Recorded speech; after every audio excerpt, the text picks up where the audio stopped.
Cette année, notre aventure nous conduira dans le cercle polaire, et plus précisément au Svalbard. Une destination peu connue des Français et difficilement accessible en petit bateau. Le Svalbard, c'est un archipel situé dans l'océan Arctique à 1000 km de la côte norvégienne, à proximité du 80e parallèle. Il est constitué de 3 îles principales s'étendant sur 62 000 km² et habité par seulement 2500 habitants, concentrés sur la plus grande des îles, le Spitsberg, et plus particulièrement dans la capitale Longyearbyen. Le reste de l'archipel est le domaine des ours blancs, avec une population estimée à 3500 individus. C'est un endroit hostile et désertique, sculpté au fur et à mesure des siècles par de nombreux glaciers. Les conditions de vie sont rudes, mais le paysage est d'une beauté rare. La navigation est soumise à de nombreuses contraintes et n'y est possible qu'à partir du mois de mai, période où les eaux se libèrent de la glace. Nous avons préparé cette expédition polaire pendant plus de 2 ans, en marchant dans les traces de célèbres explorateurs tels que Janus Kerbiel. Pour être autonome et faire face aux nombreux imprévus que nous rencontrerons, nous avons testé notre bateau pendant de nombreuses heures. Nous nous sommes formés à la mécanique hors bord, au tir, mais aussi à la suture. Nous serons seuls face à une nature hostile et perdus dans cette immensité polaire.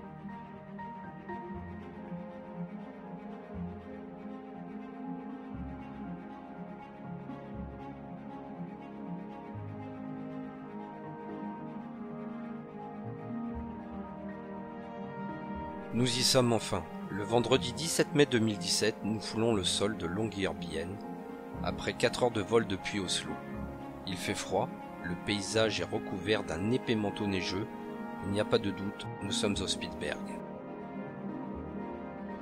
Nous prenons possession de notre hôtel, le Guest House. Il sert de base à de nombreux aventuriers avant leur départ.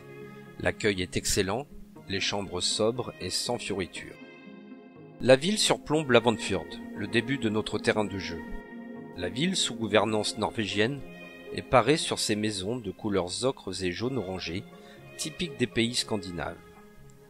De ça et là, quelques vestiges nous rappellent le passé minier récent de Longyearbyen. Le centre-ville est minuscule, on y trouve un supermarché, une banque et quelques boutiques. À 5 km de notre hôtel se trouve un petit port de plaisance, accueillant les rares voiliers étrangers venus se perdre dans cette contrée lointaine. À proximité, une petite plage de gravier nous servira de mise à l'eau. Nous sommes au Svalbard et la possibilité de rencontrer un ours blanc est omniprésente, comme le rappellent les quelques panneaux à la sortie de la ville. Un coup de téléphone viendra refroidir notre entrain. Notre transporteur nous annonce que notre matériel, parti il y a plus de 15 jours, n'arrivera pas avant une semaine. Nous sommes effondrés.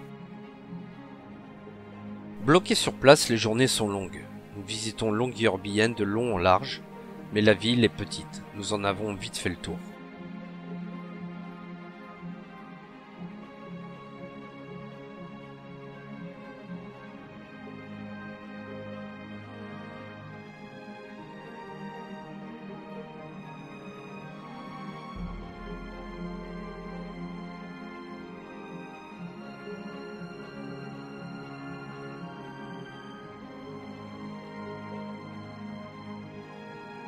Nous décidons d'aller faire une première reconnaissance. Nous embarquons sur un brise-glace, le Billfjord, pour partir à la découverte de l'ancienne cité minière russe de Pyramiden. Elle devait être notre première étape. Il fait froid, le plafond est bas, nous oublions rapidement notre déconvenue, hypnotisés par ce paysage dur et sauvage.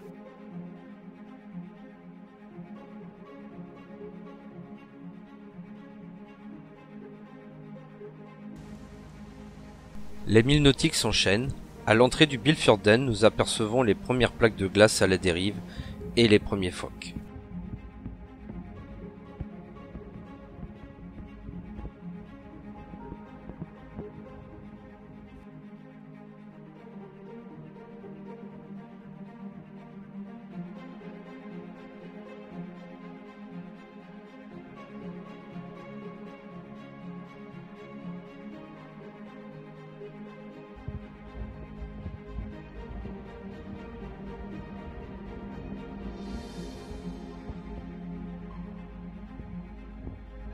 Comme le laissait entendre le capitaine du brise-glace, la ville fantôme de Pyramiden n'est pas accessible.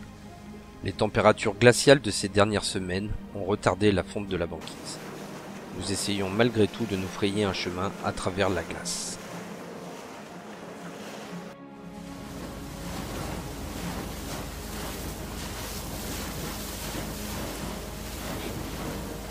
Regarde les pattes.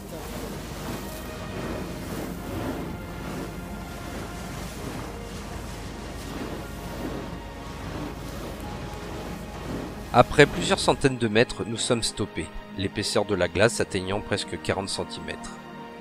Nous en profitons pour descendre faire quelques pas sur la banquise, fusil à l'épaule.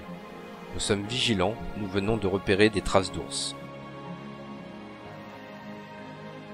Pyramiden est encore trop loin, nous ne pourrons pas aller la voir de plus près. Cette ancienne ville minière russe, à l'abandon depuis le début des années 90, a été évacuée subitement en à peine 2 jours après la décision du gouvernement russe d'arrêter l'exploitation du charbon, comme nous l'expliquait Alexandre Romanovski, le gardien des lieux.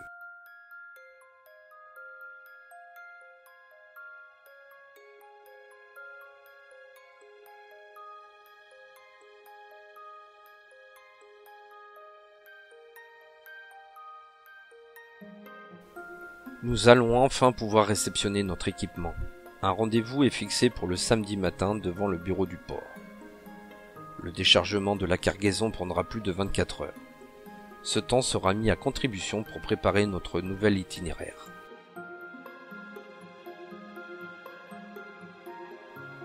Le camion arrive à l'heure. Il fait froid, mais heureusement il ne neige plus.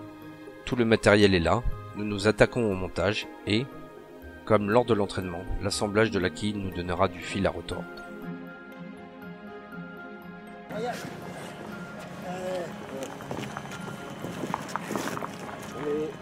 Là, je voudrais pas dire, mais de ce côté, il n'y a qu'un truc. C'est normal. De quoi? Des flacons? Ah bon? Il y en a qu'un juste de ce côté-là. Donc, je peux continuer à gonfler. Ah ouais, un petit peu.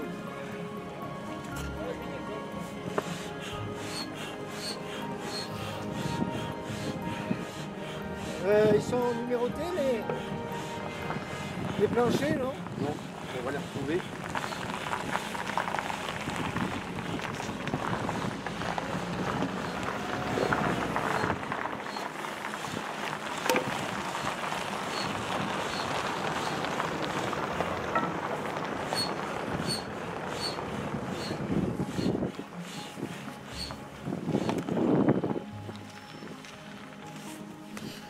Le capitaine du port, Kjetil Bratton, intrigué par toute cette agitation, viendra nous proposer son aide pour nous emmener faire le plein des 90 litres de sans-plomb. Un chariot de manutention qui se trouvait à proximité viendra faciliter notre mise à l'eau. Nous chargeons notre bombard C4 méticuleusement.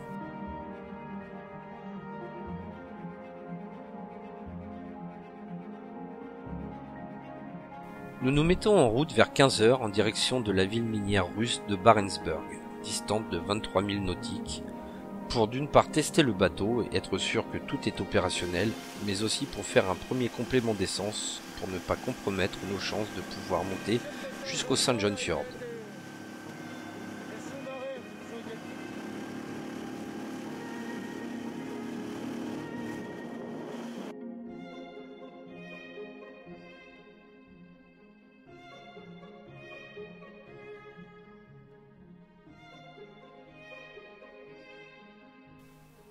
Nous arrivons sur Barentsburg après 1h30 de route sous un joli soleil, mais avec des températures négatives aux alentours de moins 10 degrés. Il fait froid, en témoignent les stalactites s'étant formées sur nos roues de mise à l'eau. Nous rencontrons nos premières difficultés, comme à chaque raid, sur le ravitaillement en carburant. Il n'y a pas comme à Longyearbyen de station-service, l'essence est distribuée par la société minière Trust Arctic Ugol, qui gère la ville. Elle est destinée à la flotte minière de camions et de pick-up. Il est néanmoins possible de faire quelques compléments en bidon en fonction de la quantité disponible. Après 3 heures d'attente, nous sommes enfin servis. Nous pouvons continuer notre route en direction du fjord Trigamna, à 10 000 nautiques en face pour bivouaquer. Il commence à être tard et il neige à gros flocons.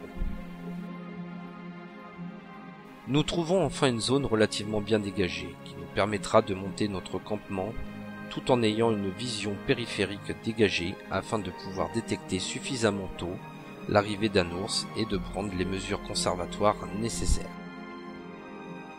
Le campement sera vite monté. Après un rapide repas lyophilisé à la neige bouillie, nous entamons nos quarts de 2 heures. Je vais dormir le premier. Je serai réveillé brusquement par Alain, non pas par la présence d'un ours, mais par la visite de 2 morses sortis sur la plage à peine à 5 mètres de notre tente.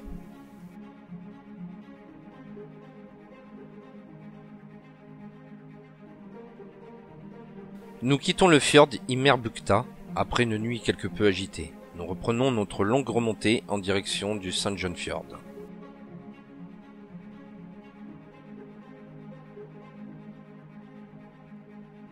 Le paysage est encore plus glacial. Le passage du Forland Sundet est dangereux car parsemé de hauts fonds et de têtes de roches. Nous y laisserons d'ailleurs une hélice.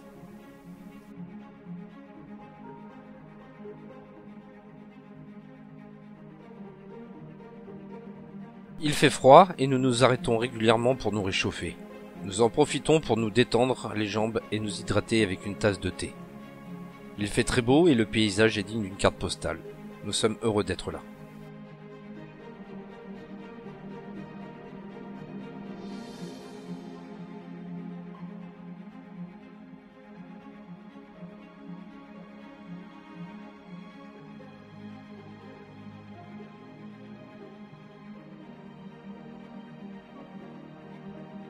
Quelques heures plus tard, nous pénétrons dans le St. John Fjord. Il se situe à environ 40 000 nautiques de Barentsburg. Il est long de 13 000 sur 2,5 000 nautiques dans sa partie la plus large. Son extrémité est se termine par 2 glaciers, le Conobrin et le Hosbombreen. Il est bordé de part et d'autre de sommets culminant à plus de 700 mètres. Après une grosse journée de mer, nous trouvons enfin l'endroit idéal, au fond du fjord sur la rive sud. L'endroit est parfaitement dégagé avec une bonne visibilité sur un rayon de 400 mètres environ, avec quelques petites étendues dépourvues de neige, idéales pour planter notre tente.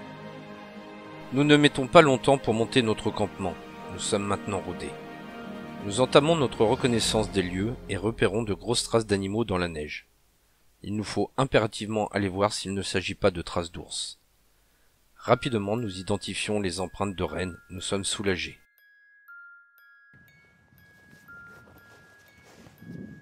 Pour une fois, notre tente n'est pas installée sur de la neige. Bien enfoui dans mon duvet, j'ai moins froid et je m'endors rapidement.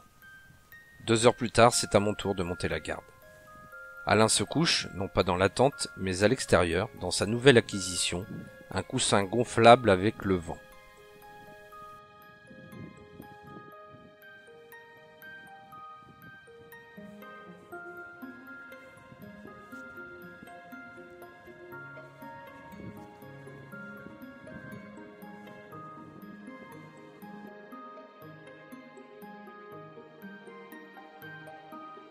Nous sommes à marée descendante, le vent s'est levé et le bateau est drossé sur la côte.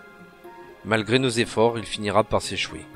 Nous sommes bloqués pour environ 4 à 5 heures en attendant que la marée remonte pour retrouver suffisamment d'eau. Petite alerte. Je vois au loin dans les hauteurs, à environ 500 mètres de notre camp, une grosse masse blanche se déplacer lentement dans notre direction. Je ne suis pas tranquille, j'ai du mal, même avec les jumelles, à l'identifier. S'agit-il d'un ours ? Finalement, nous finissons par apercevoir des bois, il s'agit d'un renne. Reposés, nous mettons le cap sur l'île Prince Karl, à environ 20 000 nautiques, pour rejoindre la pointe de Pulpitten, où il semblerait qu'une communauté de morses ait élu domicile.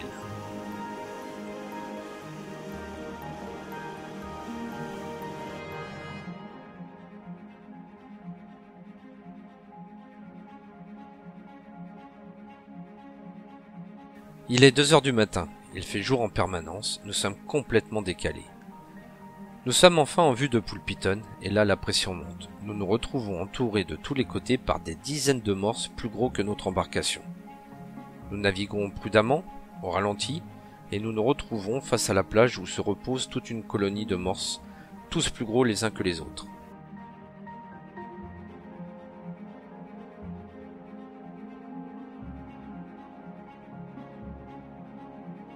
Nous entamons notre longue descente en direction de Barentsburg. Nous nous relayons régulièrement à la barre, nous avons très froid aux pieds, à en devenir insupportable. Il doit faire aux alentours de -17.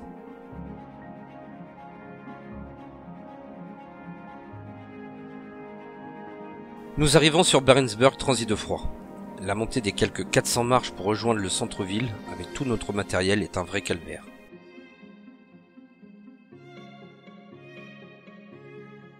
Après un passage à l'hôtel, le reste de la journée est consacré à la visite de cette ville minière de 400 habitants. La visite est surréaliste, nous sommes replongés dans l'ancien bloc de l'Est.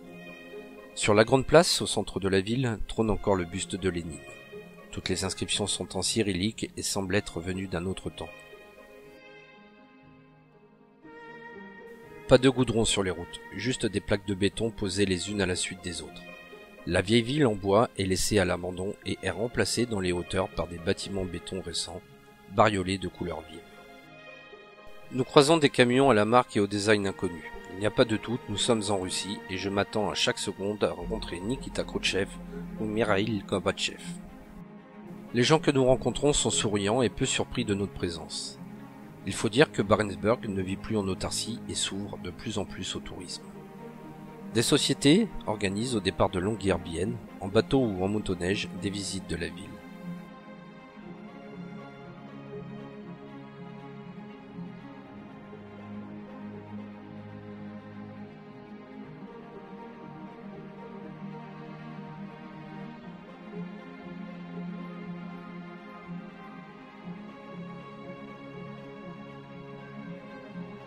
Le vent s'est levé et la mer se forme. Nous ne pourrons pas rejoindre le Nordfjord. Nous changeons de cap et nous nous dirigeons vers Longyearbyen. La mer est déchaînée, nous sommes trempés jusqu'aux sous-vêtements, plus question de bivouac. Les prévisions météo du lendemain ne sont pas idéales, mais le vent de nord-est semble baisser et nous devrions être protégés en allant dans le Nordfjord. Nous voulons aller découvrir 2 glaciers millénaires situés dans le Jolda-Bukta, le Sveabrin et le Wallenbergbrin. Une navigation qui nous emmènera sur une 50aine de milles nautiques. La sortie de l'Avandfjord sera agitée. Mais dans le Nordfjord, comme nous l'avions prévu, la mer se calme et devient ridée, et heureusement.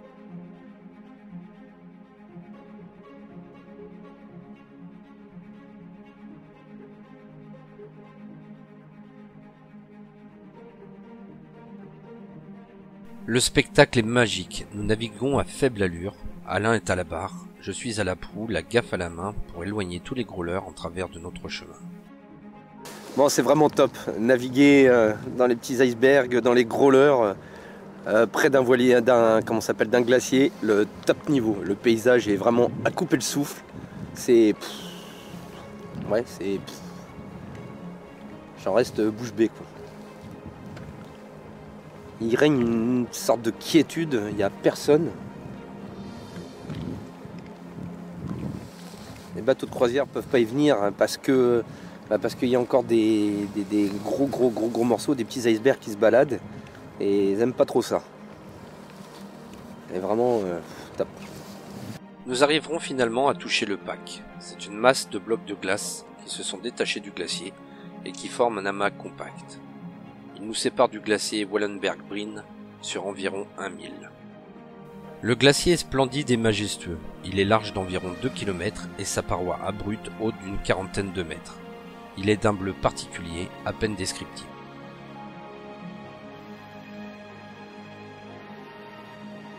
Nous restons de longues minutes à le contempler. Mais il faut déjà partir. La météo annonçait un renforcement du vent pour le début de soirée et nous ne voulons en aucun cas revivre les conditions de navigation de la veille.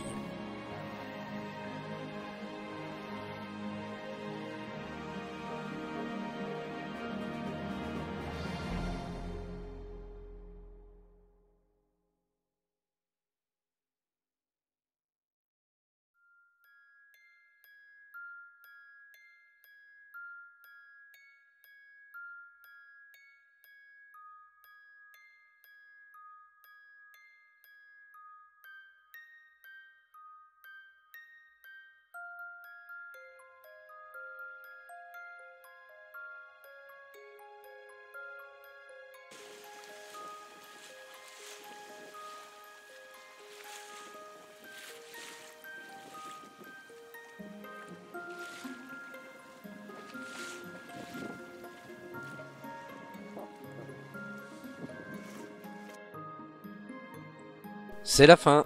Nous sortons de l'eau et nous constatons qu'en plus de l'hélice, nous avons arraché le pied d'embase. C'est notre assurance partenaire, April Marine, qui va être content. Une fois le moteur vidangé, nous remettons tout le matériel en caisse. Le fusil est nettoyé, le chargeur vidé. C'est la fin. Nous l'avons fait, nous avons réussi.